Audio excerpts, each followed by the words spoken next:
Vemos exhaustivamente y con bases firmes las diferentes fuentes científicas, así como las opiniones de expertos que son los conocimientos, las causas y los efectos que nos proporcionarán opiniones acertadas acerca del psicoanálisis. Todo en favor de aquellas personas que tienen alguna dificultad para ordenar su comportamiento en alguna esfera de la personalidad.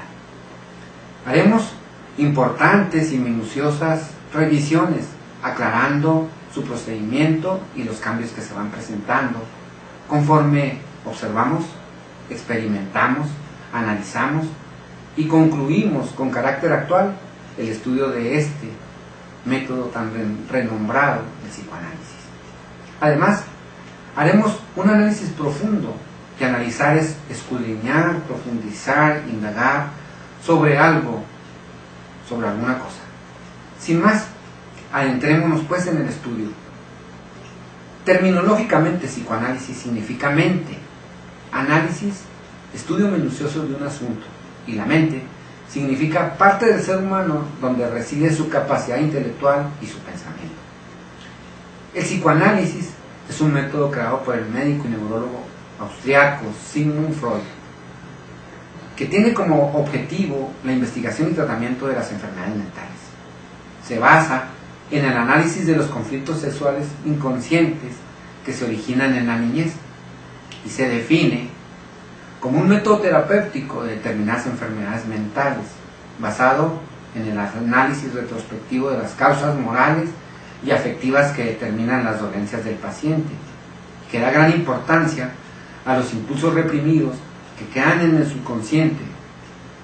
Quiere decir que se basa en analizar antecedentes personales y familiares en cuanto a su honestidad, su honradez, su decencia, y si hubo no estima, aprecio, amor o ternura. En caso contrario, el inconsciente tendría reprimidos la deshonestidad, la deshonra, la indecencia y la falta de amor, cariño o afecto. De estos datos, el psicoanalista debe de indagar cuáles de ellos se pudieron reprimir. Ahora, dice que el psicoanálisis investiga el tratamiento de las enfermedades mentales. Veamos qué es lo que entendemos por enfermedad mental. Son enfermedades del cerebro que producen alteraciones en el pensamiento, en la percepción, en las emociones y la conducta. Y se dividen en dos, que son la neurosis y la psicosis. Las neurosis son de ellas las más comunes y las menos graves, y se dividen en neurosis fóbica, neurosis histérica, neurosis de ansiedad y la psicosis, que son enfermedades donde el paciente en algún momento pierde completamente el contacto con la realidad. Se dividen en psicosis esquizofrénica, psicosis tóxica, psicosis reactiva y la psicosis paranoide.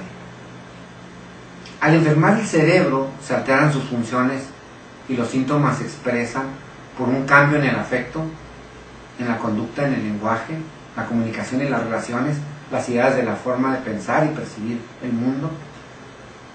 En la historia clínica del paciente con trastorno mental debemos considerar lo siguiente: que la vulnerabilidad genética de padecer enfermedad mental, unida a la situación de estrés motivada por acontecimientos vitales negativos, por las dificultades de adaptación a situaciones nuevas o difíciles y por el consumo de tóxicos, provoca un desequilibrio de la persona y por lo tanto un posible caldo de cultivo de los trastornos mentales.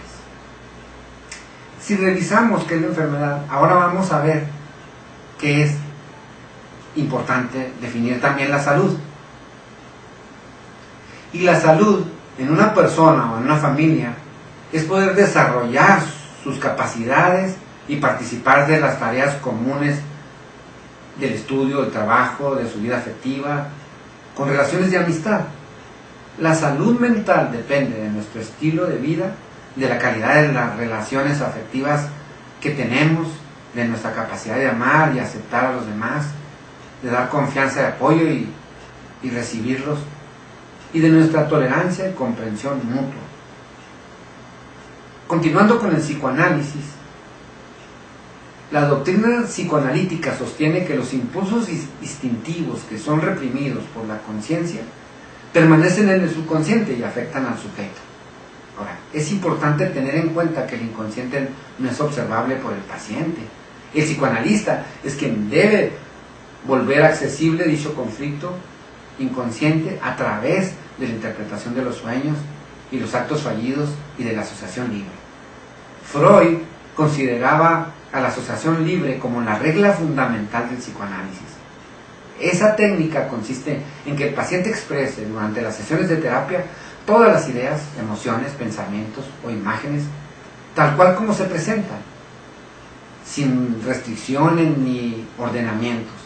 El psicoanalista será el encargado de determinar qué cosas dentro de esas manifestaciones están reflejando un conflicto inconsciente. La asociación libre en realidad no está vinculada al libre albedrío, sino que está determinada por el inconsciente. El psicoanálisis ha detectado diversos mecanismos de defensa que consisten en procedimientos psicológicos no razonados, destinados a minimizar las consecuencias de un acontecimiento que genera estrés, que es una de ellas la represión, que mantiene alejados de la conciencia los elementos dolorosos, y la condensación, que los sueños que conjugan diversos fragmentos en un mismo elemento, y el desplazamiento, cuando las ideas se desplazan de algo inaceptable o peligroso a algo aceptable. Estos son algunos de estos mecanismos de defensa que presenta Freud. Hagamos una revisión más profunda. Nace el psicoanálisis como método o técnica para el tratamiento de las pacientes histéricas. El psicoanálisis nace en el seno del mentalismo. Así, dos de las principales características de las primeras teorías mentalistas son también propias del psicoanálisis. El objeto de la psicología es la mente. El método de la psicología es la introspección. El psicoanálisis utilizará, pues, las introspecciones de un modo distinto al de otros mentalistas de finales del siglo XIX y principios del XX.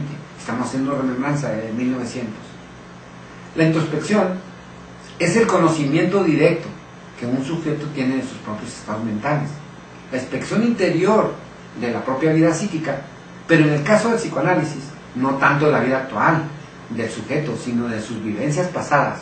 El paciente debe contar su pasado, o sea, introspección, retrospección. Junto con la introspección, el psicoanálisis utilizará como método para la investigación psicológica el análisis de los productos de los sueños, los actos fallidos, la conducta del sujeto, descripciones que en la terapia el sujeto da de sus propias vivencias al psicoanalista. Pero las ofrece de forma consciente. ¿Cómo es, pues, que el psicoanalista investigue el subconsciente si el paciente siempre está en estado de conciencia? Y en la práctica clínica, y en particular el estudio de los trastornos histéricos, le llevará a Freud al descubrimiento del papel de la represión en la aparición del conflicto psicológico y de la existencia de contenidos representativos y de energía psíquica inconsciente. Analicemos, pues, que el psicoanálisis comienza siendo una teoría de la estructura de la mente y una terapia del conflicto psicológico, pero pronto se amplía en una teoría del desarrollo de la personalidad en la vida del individuo, una teoría de la motivación, finalmente una teoría general del hombre y la cultura con un tono más filosófico que científico. La tesis esencial del psicoanálisis es que en la mente existen contenidos psíquicos inconscientes ocultos al propio sujeto merced a la represión. Estos contenidos pueden ser de tipo representativo, como los que se refieren al conocimiento que el sujeto tiene de experiencias pasadas, o de tipo emotivo, como son los deseos instintivos o apetitos en general. La primera concepción de la estructura de la mente en términos topológicos o de estructuración, o provincias mentales se le llama también, o que se refiere al consciente, preconsciente, inconsciente según Freud, será completada por él, pero no anulada con una concepción dinámica escrita en los términos del superyo, yo y el ello. Precisamente por esta concepción topológica de la mente y por el especial papel que otorga esta teoría a las capas más básicas y profundas del psiquismo, es común que la llamen al psicoanálisis, psicología profunda. Sí, sí está bien, sí, estamos de acuerdo, pero al entrarse en el proceso mental para investigar el trastorno de la personalidad y en indagar el subconsciente, nosotros no creemos que resulte con el método de introspección, el espejo utilizado, ni la asociación libre.